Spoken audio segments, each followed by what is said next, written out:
here we go again. If I look hot, it's because I am. Good morning, beloveds. We went to the park. It was 82 degrees at 7:30 this morning. Yeah. I came home and had to change clothes because I probably lost 3 pounds taking my clothes off because the sweat. Like, my workout clothes are soaked. But it was a good day in the park. The Blue Jays came out to play. The Woodpeckers definitely came out to play. We saw them about 4 times, which, usually we're lucky to see them once. Did not see the Cardinal. That's okay. I'm sure he was busy doing other things. And then we had, and then the squirrels came out. And then when I came home, one of the little green geckos was on my pine tree. So that was cool. It was a good wildlife day.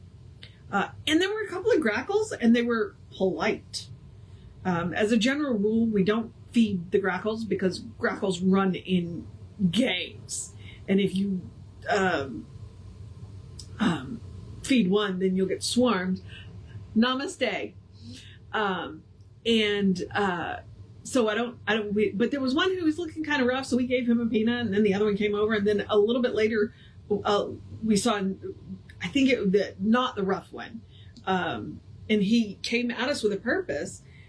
Like, he walked towards us and was staring us down, and so we were going to give him a piece. So Tom tossed him a peanut, and the woodpecker came out of nowhere and stole it, and the grackle just kind of went, okay, not what I was expecting.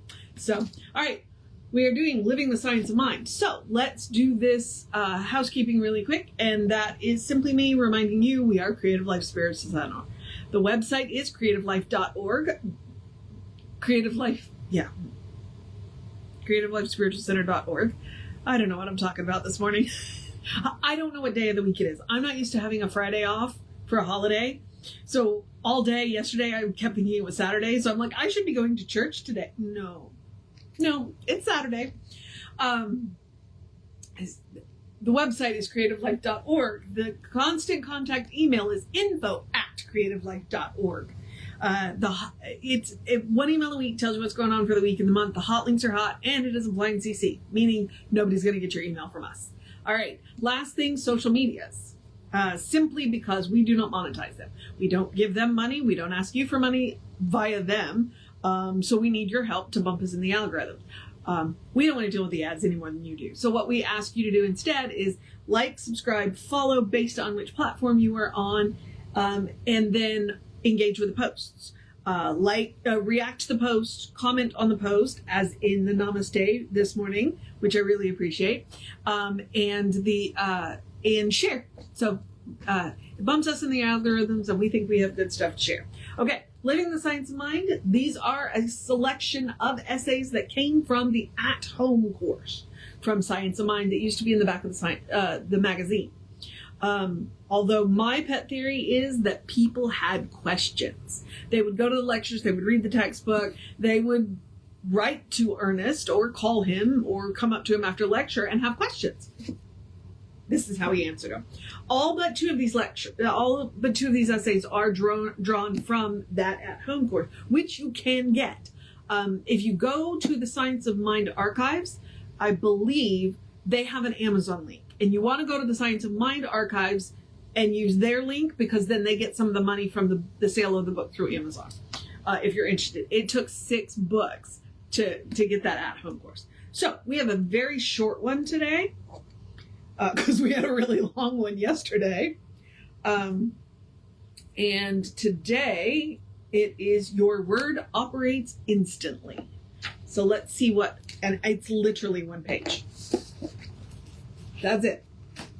And then the next one is like 5. So I will definitely have a little bit longer of one tomorrow. Okay, so your word operates instantly.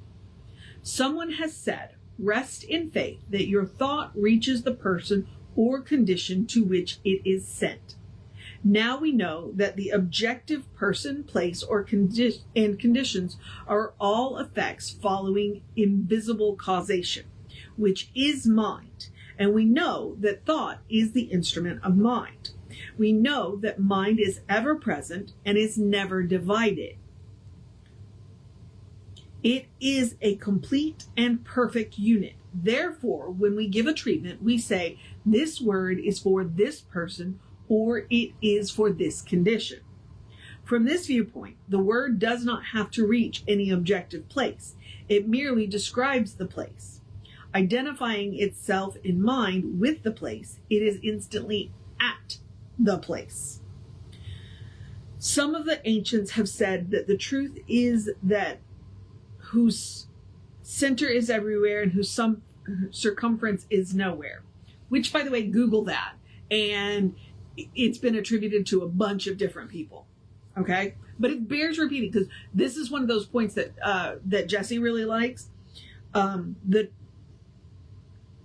The truth is that whose center is everywhere and whose circumference is nowhere.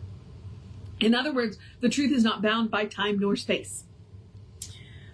This is a good idea for us to keep in mind. It will help us to have a complete conviction that our word will always reach the desired condition. It will never fail to objectify where it should, when it should, and in the right way. Nothing but absolute faith in the law of cause and effect can give us this confidence. If we do not have this confidence, we must start at the beginning again and ask ourselves the simple question, where did anything come from? It is self-evident that all things come from the invisible, are projected by it, and remain within it. Our thought is an activity in this invisible causation. And when we say this word shall manifest in this place, we may be, and we must be certain that it will do so. Okay. All right.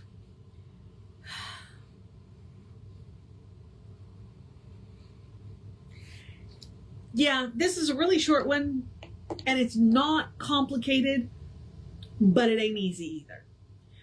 This is what we call hardball metaphysics. What he is reminding us of is simply the fact that it doesn't matter where we are.